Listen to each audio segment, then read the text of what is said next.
আসসালামু আলাইকুম। আমরা জানবো বাচ্চা থেকে বিগত প্রাইমারি, বিসিএস অন্যান্য পরীক্ষায় আসা সকল প্রশ্ন উত্তর। চ্যানেলটি সাবস্ক্রাইব করে সাথেই থাকুন। ডিঙ্গি টেনে বের করতে হবে কোন ধরনের বাক্যের উদাহরণ। ভাববাচ্যের উদাহরণ। বাঁশি বাজে ওই মধুর লগনে, এটা কোন বাচ্যের উদাহরণ? কর্মকর্তৃ বাচ্যের উদাহরণ।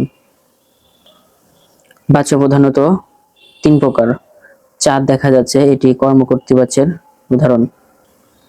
বাঁশি বাজে ওই দূরে, কোন বাচ্যের উদাহরণ? কর্মকর্তৃ বাচ্যের উদাহরণ। কোথায় থাকা হয়, এটি ভাববাচ্যের উদাহরণ। বিদ্বান সকলের দ্বারা সমাদৃত হন, একে কোন বাচ্য বলা হয়? কর্মবাচ্য। নিচের কোনটি ভাববাচ্যের উদাহরণ? এবার মাছ ধরা যাক, তোমার বেড়ানো হলো, কোথা থেকে আসা হচ্ছে, এগুলো সবগুলোই ভাববাচ্যের উদাহরণ। তার যেন সেখানে যাওয়া হয়, বাক্যটি কোন বাচ্যের? ভাববাচ্যের। তোমাকে ঢাকা যেতে হবে, এটি ভাববাচ্যের উদাহরণ। কর্মবাচ্যের উদাহরণ হচ্ছে আসামিকে জরিমানা করা হয়েছে, এটি কর্মবাচ্যের উদাহরণ। যে বাচ্যের কর্ম থাকে না এবং বাক্যের ক্রিয়ার অর্থেই প্রধানরূপে প্রতীয়মান হয়, তাকে বলা হয় ভাববাচ্য।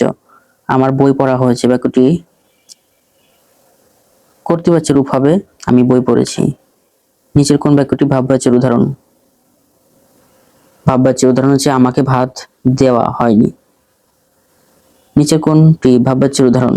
এবার মাছ ধরা যাক, তুমি বেড়ালে, এই বাক্যের ভাববাচ্যের রূপান্তর করলে হবে তোমার বেড়ানো হলো, সে আসুক, এটি কোন বাচ্যের উদাহরণ? ভাববাচ্যের উদাহরণ। বাবার শরীর খারাপ, শোয়া হয়নি, কোন বাচ্যের উদাহরণ? ভাববাচ্যের উদাহরণ। এই পোশাকটি মানায়নি, এই বাক্যের উদাহরণ হচ্ছে কর্মকর্তৃ বাচ্যের উদাহরণ। কোন বাক্যে ভাববাচ্যের কর্তার উদাহরণ দেওয়া হয়েছে? আমার যাওয়া হবে না। বাঁশি বাজে ওই মধুর লগনে, এটি কোন বাচ্যের উদাহরণ? কর্মকর্তৃ বাচ্যের উদাহরণ। কাজটা ভালো দেখায় না, এটি কর্মকর্তৃ বাচ্যের উদাহরণ। তোমাকে দিয়ে এই সমস্যার সমাধান হবে তা আশা করা যায়নি, এটি ভাববাচ্যের উদাহরণ। সুতি কাপড় অনেকদিন টিকে, এটি কর্মকর্তৃ বাচ্যের উদাহরণ। ধন্যবাদ সবাইকে এতক্ষণ সাথে থাকার জন্য। সকলের জন্য শুভকামনা রইল, আমার জন্য সবাই দোয়া করবেন।